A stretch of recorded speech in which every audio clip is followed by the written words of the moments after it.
warahmatullahi wabarakatuh. Innal hamdalillah nahmadu wa nasta'inuhu wa nastaghfiruh wa na'udzu billahi min shururi anfusina wa sayyiati a'malina. May yahdihillahu fala mudilla lahu wa may yudlil fala hadiya lahu. Asyhadu an la ilaha illallah wahdahu la syarika lah. Asyhadu anna Muhammadan abduhu wa rasuluh. Amma ba'd. Wa Nabi Hurairah radhiyallahu anhu qala Rasulullah sallallahu alaihi wasallam la yalijun nara rajulun baka min khasyatillah hatta ya'ud al-labanu fi dhir'i wa la yastami'u ala 'abdin gubarun fi sabilillah wa dukhanu jahannam rawahu Tirmidzi wa qala haditsun hasan sahih. Dari Abu Hurairah, semoga Allah meridainya, berkata Rasulullah sallallahu alaihi wasallam, la yalijun nara rajulun, tidak akan masuk neraka seseorang, baka min khasyatillah, menangis karena takut kepada Allah, hatta ya'udal labanu fi dhir'i, sampai ada air susu masuk ke susunya.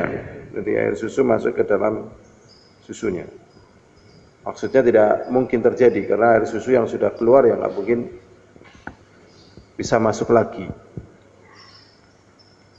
Jadi tidak akan masuk neraka orang yang menangis karena takut kepada Allah.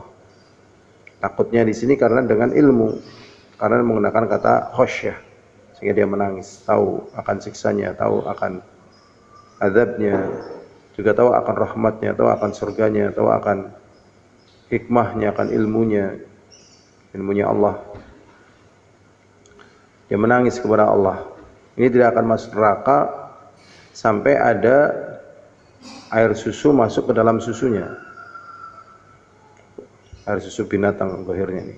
Wala yajtami'u ala 'abdin ghubarun fi sabilillah, dan tidak akan berkumpul pada seorang hamba debu tatkala bertempur di jalan Allah, wa dukhanu jahannam, dan asap neraka jahannam. Jadi tatkala orang berdebu di dalam jihad fisabilillah, ini tidak akan masuk ke dalam api neraka, karena tidak mungkin debu dengan dukhan neraka jahannam itu akan bersatu, tidak mungkin. Jadi debu dalam jihad fisabilillah tidak mungkin bersatu dengan neraka jahanam. Maknanya orang yang berjihad akan dimasukkan dalam surga. Berikutnya, wan Ibni Abbas radhiyallahu anhuma qala sami'tu Rasulullah sallallahu alaihi wasallam yaqul. Dari Abdullah bin Abbas, semoga Allah meridai keduanya, berkata, aku mendengar Rasulullah sallallahu alaihi wasallam bersabda, ainani la tamassuhuman nar, dua mata yang tidak akan tersentuh api neraka.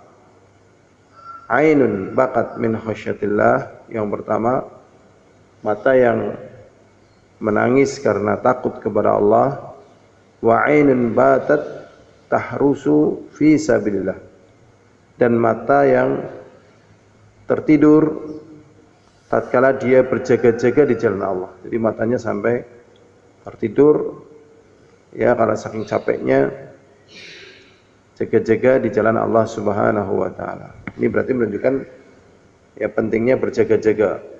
Berjaga-jaga di masa kita ini jauh lebih sulit dibandingkan berjaga-jaga di zaman dulu, karena sebagaimana keadaan yang telah ada di masa kita ini, ya, dari teknologi dan seterusnya.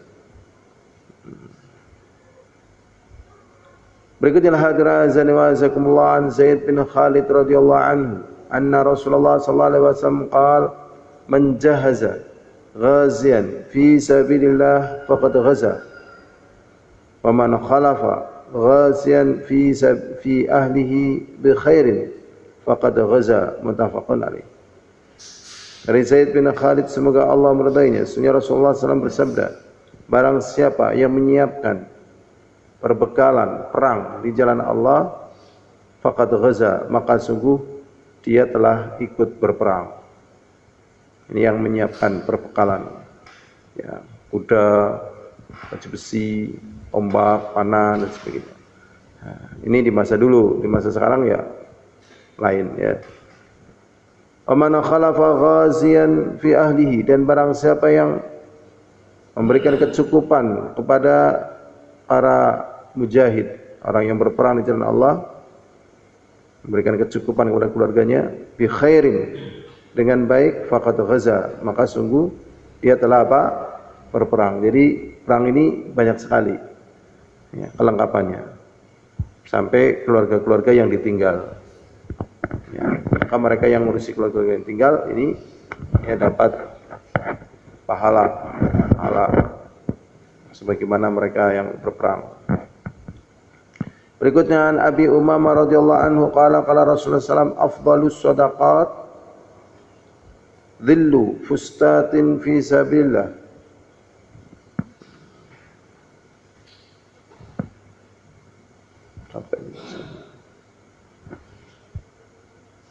Wa manihatun khadimin fi sabilillah au taraqun fahlin fi sabilillah. Rawahu Tirmidzi wa qala hadits hasan sahih.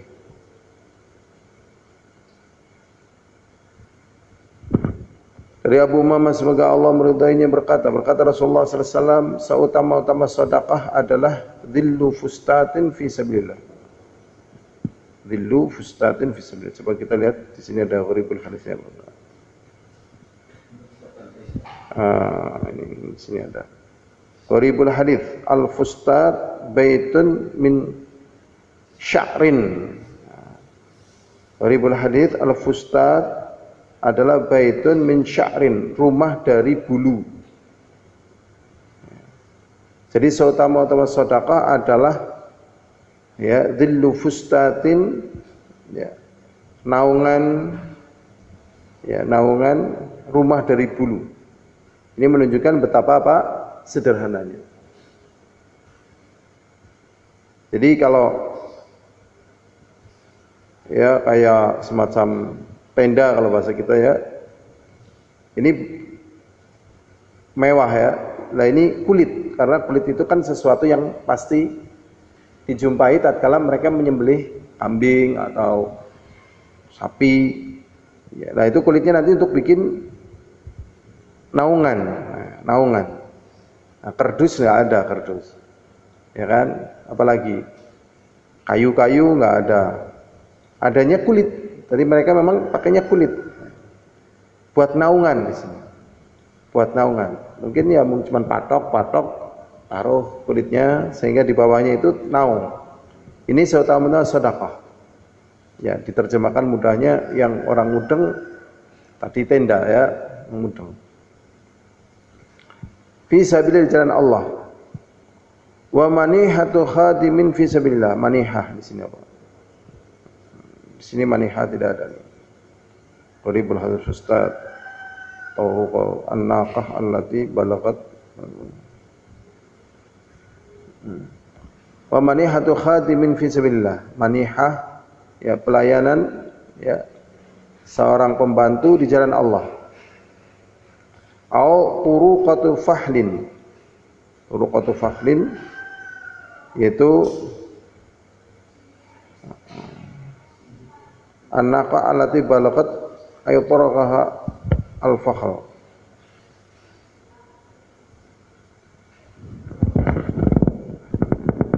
Di situ diartikan apa?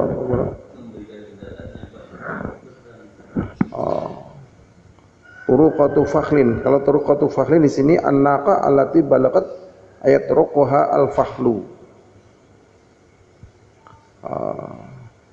Jadi onta yang sudah bisa macek ini. Fahlu itu air mani binatang. Jadi memberikan onta yang sudah bisa macek ini, jadi enggak kecil sekali sehingga belum punya kekuatan, belum dewasa, atau tua yang mungkin sudah loyo gitu. Nah ini yang baru bisa macek ini. Fi sabilillah, di jalan Allah. Jadi turqatu fahlin, fahlin itu kan artinya air mani binatang. Itu. Maksudnya di sini itu tadi binatang yang seperti itu. Ya, mungkin lagi rasa-rasanya. Yang sudah bisa macet tapi sudah tidak remaja lagi dan belum tua. Nah, itu turqatu fahlin. Ya. Maka dengan seperti ini tergambar betapa nikmatnya kehidupan kita, dari makan, minum, tidur, mandi, MCK, shopping, santai gitu ya, ngabuburit dan sebagainya kan. Sana ngabuburit gimana gitu. Tapi semua ini kan akan ditanyakan oleh Allah SWT. La tus'alunna an hadzal na'im. Sungguh-sungguh kalian akan ditanya tentang kenikmatan itu. Yang enggak ditanya kan makanan yang menegakkan badan, kemudian istilahnya gubuk reot yang hanya untuk melindungi dari panas dan dingin. Makanan yang masuk di perut kita yang sehingga badan kita nggak lapar, gubuk reot gitu ya. Wallah alam satunya lagi lupa nih. Dua perkara ini. Tapi semuanya akan ditanya.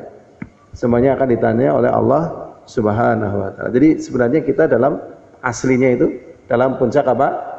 Aslinya itu dalam puncak kenikmatan. Cuman karena pembandingnya ini jauh melesat di sana sehingga angan-angan kita itu melesat pula. Tatkala melesat pula, yang nikmat itu terasa kurang. Yang nikmat itu terasa apa? Kurang. Ini terjadi kesenjangan memang. Kesenjangan yang sebenarnya kesenjangan ini ya berbahaya ya. Berbahaya. Makanya kalau kita lihat ada wabah corona ini, kalau menurut saya rahmah dari Allah. Betul-betul ngerem gitu loh.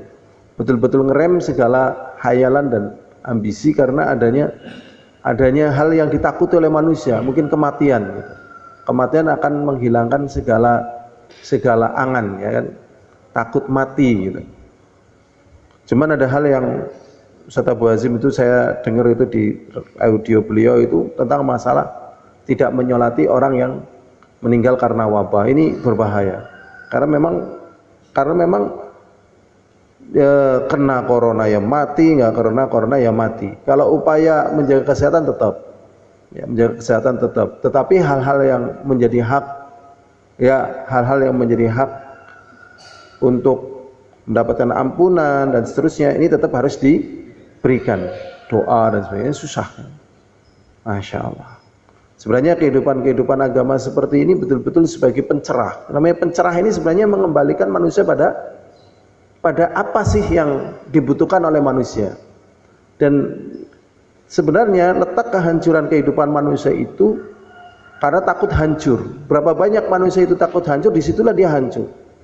Ya, menyiapkan segala sesuatu supaya tidak hancur, menyiapkan segala sesuatu supaya tidak susah, tidak binasa.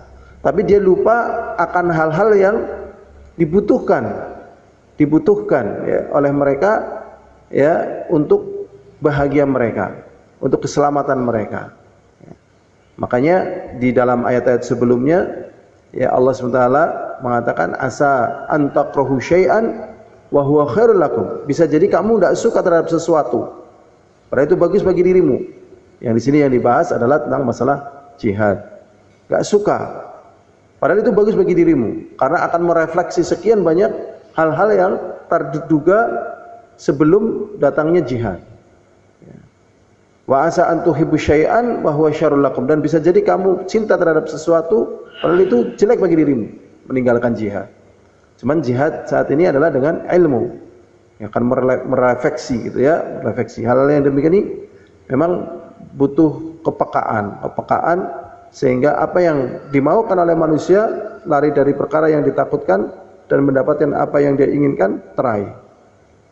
Cuman biasanya jalannya itu berbanding apa? Terbalik. Berbanding apa? Terbalik. Ini yang jadi permasalahan. Berbanding apa? Terbalik. Berapa banyak orang lari dari kematian dia kemudian mati, dan berapa banyak orang yang dikira mendekat kepada kematian kemudian dia apa? Hidup. Mendekat kepada Allah. Orang memandang wah ini mati nih, mati desu ini. Tapi dia kemudian hidup tatkala dia faham. Ya, berapa banyak orang lari dari agama Allah, dipandang akan hidup, ternyata dia mati. Ini pelajaran-pelajaran penting dalam agama yang memang ini didapatkan dengan kita belajar. Semoga Allah SWT memberikan kepada kita apa yang menjadi keinginan kita dan kita mendapatkan, dan semoga Allah menjauhkan perkara yang kita takutkan. Berikutnya satu hadis lagi. Wa Anas radhiyallahu anhu Anas radhiyallahu anhu anna fatan man aslama qala ya Rasulullah. Dari Anas, semoga Allah meridhai, sesungguhnya pemuda yang masuk Islam. Qala ya Rasulullah, inni uridul ghuzw. Wahai Rasulullah, sesungguhnya aku ingin berperang. Walaysa ma'i man atujahhuzu atuhaj. Ada seorang pemuda bertanya, ya Rasulullah, sesungguhnya aku ingin berperang dan tidak ada orang yang menyiapkan perbekalan untukku. Atujazzihuhu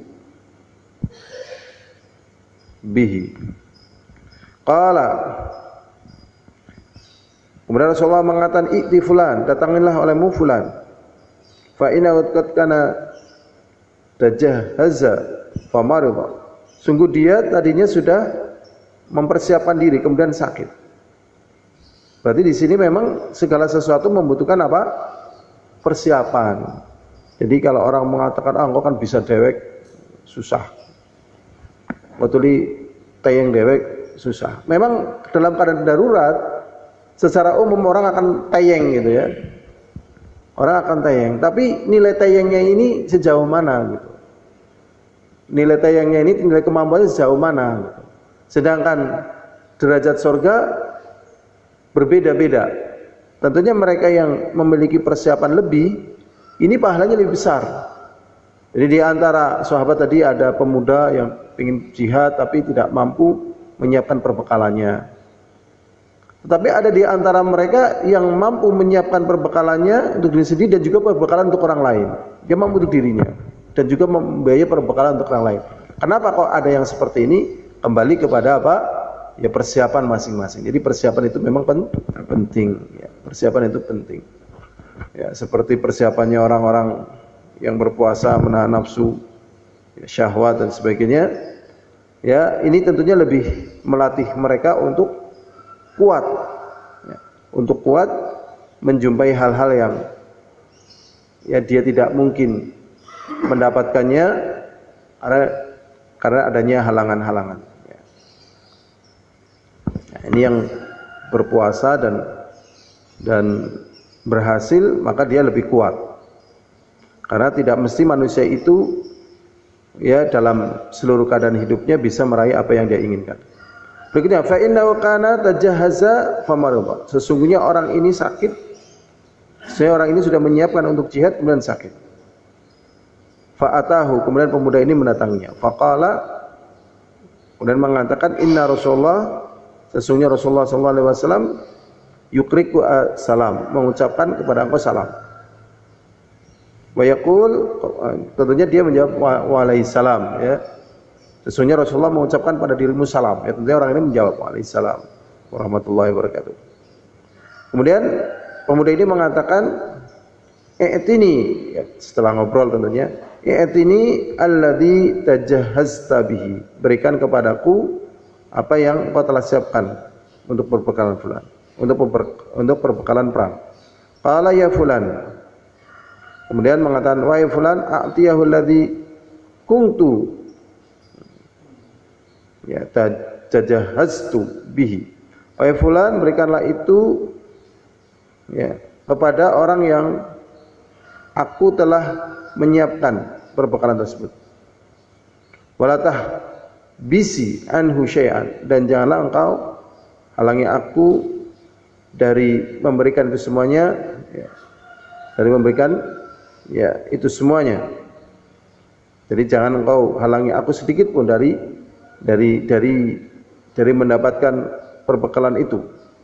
Wallahi la tahbisi minhu syai'an, demi Allah aku tidak akan ya.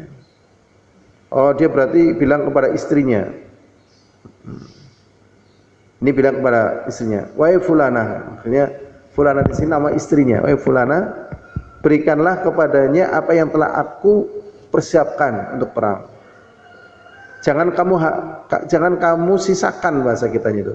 Jangan kamu sisakan sedikit pun dari perbekalan itu untuknya. Kemudian istrinya menjawab, demi Allah, aku tidak, ya, wallahi la tahbisi. Oh, ini masih orang yang tadi. Demi Allah, janganlah kamu, ya, halangi sedikit pun dari perbekalan tersebut. Fayubaraka laki minhu. Semoga Allah memberikan barakah untukmu fihi, pada perkara tersebut. Jadi syahidnya di sini, ya, bagi mereka yang tidak memiliki perbekalan bisa mencari kepada mereka yang memiliki perbekalan. Bagi yang tidak bisa berangkat, perbekalannya bisa diberikan kepada yang berangkat. Ini tolong menolong di dalam masalah ini. Ya, semoga Allah membimbing kita semuanya, ya, selamat dunia dan akhirat. Etapa kehidupan itu banyak dan lama, ya, panjang. Dan kita mohon kepada Allah keselamatan. Ya, keselamatan untuk diri kita, keluarga kita, masyarakat kita, dan juga bangsa kita, ya, agar menjadi bangsa yang tentram, aman. Subhanakallahumma bihamdika asyhadu an la ilaha illa anta astaghfiruka wa atubu ilaik. Assalamualaikum warahmatullahi wabarakatuh.